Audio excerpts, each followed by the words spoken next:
Hello everybody, it's Alan again, a.k.a. Chita, and today I bring you another video tutorial on forms on Visual Basic. Now, today, this video, we're going to be making a flash form, which is the initial form that most programs, most professional programs have. That it stays for a few seconds, it displays a logo, maybe introduction to whichever the program is, and after a few moments, maybe 2-3 seconds, it disappears and takes the user to the main menu or the main program itself. It's great to give a professional look because most professional programs have one, and it's very easy to do and it doesn't take much space. So I'll make a tutorial to explain you how to do. So I've just started this. That's the code, so it's empty, doesn't have anything. All I did was to resize it and place this label. Ideally you put a picture with whatever you want to put, with your logo or the introduction or whatever. Now I'll run it just to make sure that everything's working. So that's our program. So this will be the flash form. So right now this is the default program, that default form that it opens is form 1, and we can start programming from there. So if you double click at the form, it will load this, it will generate this code for you, the form load. And the first thing that you want to do would be declaring some variables. Let's do it. So I want dim, I'll call it life or lifespan or whatever you want, and this will be as a signed byte, so as byte. That's all we need really, and I'll give you an initial value of 2. So it's going to stay for 3 seconds. Then we're going to declare another 2 byte variables. So it will be C time for current time and L for last time as byte.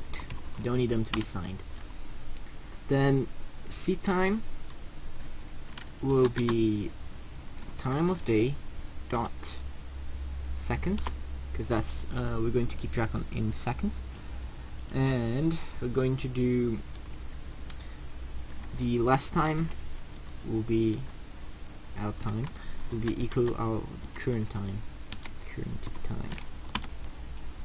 Alright, now we're going to make a loop. So while life or lifespan it's greater or equal to 0, we're going to do this. What we're going to do, we're going to first we're going to update our current time, because we want it to be as up to date as possible. So current time will be equal time of day dot second again, because it needs to be done once it loops through. Once this line is executed once, it will give the time, the second that we currently are at. So if I run it just now and we were on second 15, current time would be value 15, and that would be it, and it'll carry on. It wouldn't update as it goes along. So we want to keep updating the first thing as we do on the loop. Now that we have our current time updated, we know exactly which second we are at. We're going to check if the current second is different from the last second, which means if the second hasn't turned. If it has, so if C time is different than L time, then we'll make them equal. So L time is equal to C time, and we're going to take away 1 from our life, because once it runs out of life, it will die, as you would expect. And that once it reaches -1, this condition will be false and will stop looping, so it will carry on. Yes, I believe this is fine for me to show you. I'll run the program and then it'll be easier for me to explain the next line of code. So let's run it, and we have the program after a few moments. What happened is it waited the time that we're waiting for, and then it loaded visually the form. That happens because everything on here within this sub is executed before the sub is actually visually displayed to the user. So the way around it would be to actually tell on the line of code to visually show me the form. So that's what we're going to do. So me.show and me.focus, because we want to show this form and we want to have it selected so it doesn't take any input from anywhere else. So there we go. Now while this is still running, you probably noticed that this label wasn't loaded, and some of you may have noticed that I tried to move it and it didn't move until the loop finished. It would be easier if I changed this a bit to like 10 seconds, so stay for 11 seconds. Now it will stay for a very long time, and I'm trying to move, I'm trying to maximize, minimize, I'm trying even to close, and I can't do anything about it because it's looping through, so it's not responsive. Now that it's finished, I can do these changes. Now I can close, now I can move it around, I can resize it.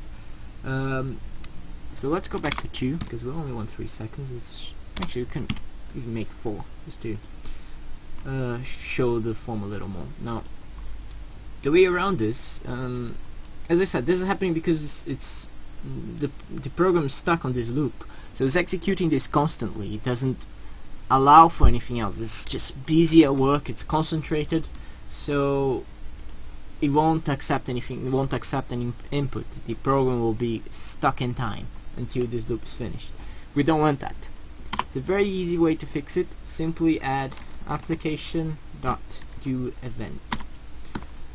Let's run it, and now it's responsive, and nothing else will happen because it didn't program to do it yet, but it will be responsive even while on this loop, so it'll be fine. Okay, if you don't like to use this, and a lot of people don't for justified reason, I would say,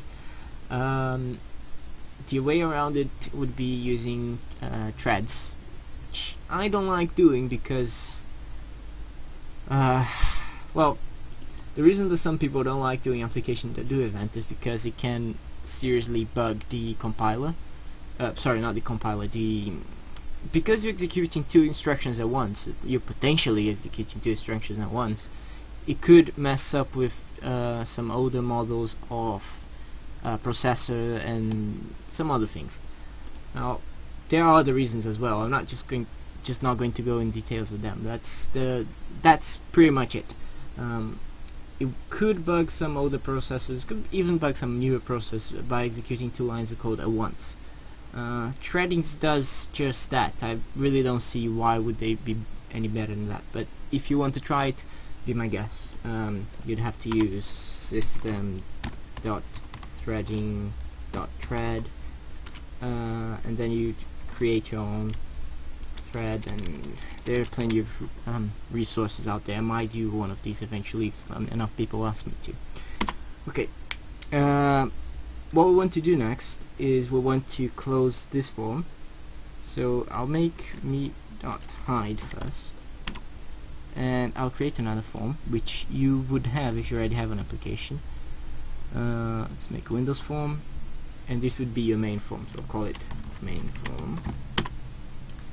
Let's go back to the code, and before we hide, we're going to do main form dot show main form dot focus, and then me.hide. Let me run so you can see what happens. So it's responsive, and the form opened, but this one didn't. This one didn't close.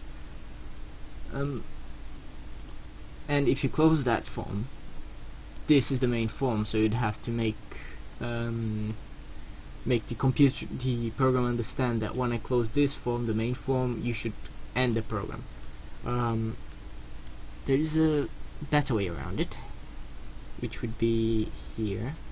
If we delete these 2 and we change that to close, and we go here, properties, or you can alt enter, and change the start from form 1 to main form. That you would already have that if you're creating a new form to be the flash form. Now we can close this and go to here, and on the form, before we do anything else, the first thing we do would be form1.show. This will be enough. And the reason for that is one of the very first things that I started explaining in this tutorial is that this line of code on this procedure will be executed before the program is displayed graphically, which means that the program would get stuck on this loop. Even though we have application.do event, it won't affect, it won't execute this line of code until this is finished. And until this line of code is executed, there is still code to be executed on this sub, so this thing will not be finished yet. So by simply saying show that as soon as we run, before we even display graphically, this will happen.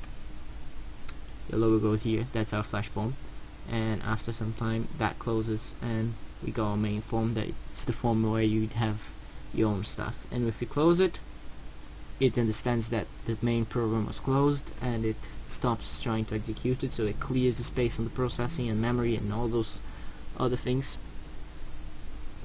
And that is it for this tutorial. If you like it, please remember to click like. Feel free to leave any suggestions or feedback on the comments below. And if you like my tutorials, feel free to subscribe, and you'll be able to see new updates as soon as they come out. Alright guys, thank you for watching. I'll see you next time.